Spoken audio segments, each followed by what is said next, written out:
Well, hey folks, this is going to be a video for somebody in one of the online forums who wanted me to show my above ground tortoise burrow a little bit more. So here's my backyard. This here is at the top of the yard. I'll show you this one first. I have two of them. All right, so I built this one this year for them. Now, since it's northern Nevada, we needed an above ground burrow because we have to collect them in the winter. And I put mine in a box in the garage. As you can see, this is that critter that's dug all this dirt out. That was the opening right there for the tortoises to go in, as you can see. But I just used some 2x12s, sort of like this here. I have a perimeter all around my yard so the tortoises don't dig out. But I just did 2x12s on either side there. You know, this side right here, this side right here. And then I use these fence slats, basically like this here.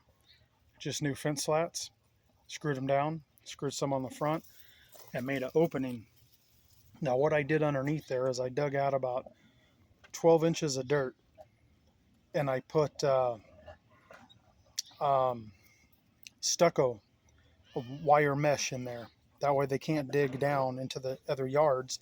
And then I put that 12 inches of dirt back in and compacted it all down. So that's how I did this one up here. Let me show you the other one I have. So this here is over on the side of my yard, and I actually have the tortoises over here right now. Matter of fact, here's the female right here. She's out. The male's probably in the burrow. So this here is another above ground burrow. I used cinder blocks here, just your standard cinder blocks. And I set them up the whole length basically. They basically go in here like this. And then right here they kick off. So it's like an L that goes like this. So that way they have an area over there they can go where you can't see them from the main area. I also use 2x12. These are pressure treated boards here. So as you can see, I have quite a bit of dirt piled up on top of this one. That's to keep them cool in there. And also, since my yard, you know, it's part of it's grass, part of it's desert landscape, rocks, whatnot. And the female, I have a male and a female. So after they mate, she will lay eggs here in a couple months, a month or two. So this is usually the spot she lays eggs at right here. She'll go up here, she'll dig down, and she'll usually deposit her eggs right here. So this is how I have this one set up. You can kind of see the entrance there. And over here, I planted a grapevine because they love grapevines. So there's grapevine leaves for them to eat. I pick mulberry leaves for them all the time. Give them kale, cucumbers, sometimes some watermelon, you know, some different fruits. I have a dish of water right here, which they'll drink out of, and sometimes they'll lay in there. Other times I'll just let the hose run for them and they'll go over and drink out of it. They don't need a lot of water, but, you know, if you give it to them, they'll take it. And anyways, here's the female right here. She's just kicking back right here right now. The male's a little bit bigger than her. Since they are Mojave Desert tortoises, this is as big as these guys get. They're not sulcatas, so they're not going to get giant. And they're super friendly. But anyways, so I have the two burrows. They actually prefer it over here more, or they'll go behind my shed and go under a wheelbarrow or somewhere else. It's just different all times of year.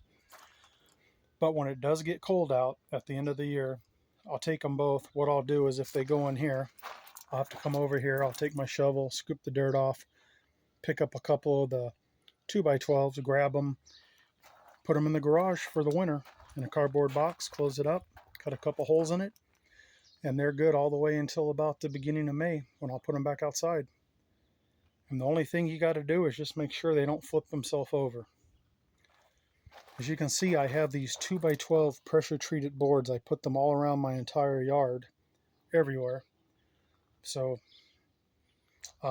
you can see there's a few inches sticking above. The rest is all underground. And then I backfilled everything with rock so they can't dig out. Now, I originally had my tortoises when I lived down in southern Nevada in Las Vegas, and down there, if you don't know, everyone has cinder block fences. Up here in the north, well, we have wooden fences. It's a lot easier for tortoises to escape. So as you can see, we got this 2x12 everywhere, and I backfilled it just with rock. So you can see it here. There's the 2x12s, and I stepped them so they'd all be level. And they basically go around the entire yard. Now looking back on this, would I do this again? No, I wouldn't. I would go about it differently. I would probably just get chicken wire and probably put it maybe 4 inches or so up the bottom of the fence. Probably staple it to the fence and then go under the ground a few inches. You want to make like an L so it comes out like a foot or two, because they're not going to dig a couple of feet away. They'll go right to the fence and try to dig. So that's probably what I would do. It probably would have saved me a little bit of money. But I do have it around the entire yard everywhere. And for the 4.5 years I've been up here, it's kept them in my yard. I do have to figure out what I'm going to do up here though, because obviously this other creature is burrowing in here and it's making, I'm going to come over here and undo these slats on the top and see what I can see, because the tortoises can't get in there now unless they dig that out. And then if they're up here, I also made this area here on top, like this hilly area, so that way if she wanted to, she could lay her eggs in here. Let me kind of show you this. See what I kind of got going on here. And when they're out here, they do eat the grass. That's why the grass kind of looks like this, because they won't just nibble here and there. They go in one place and they'll eat it all the way down.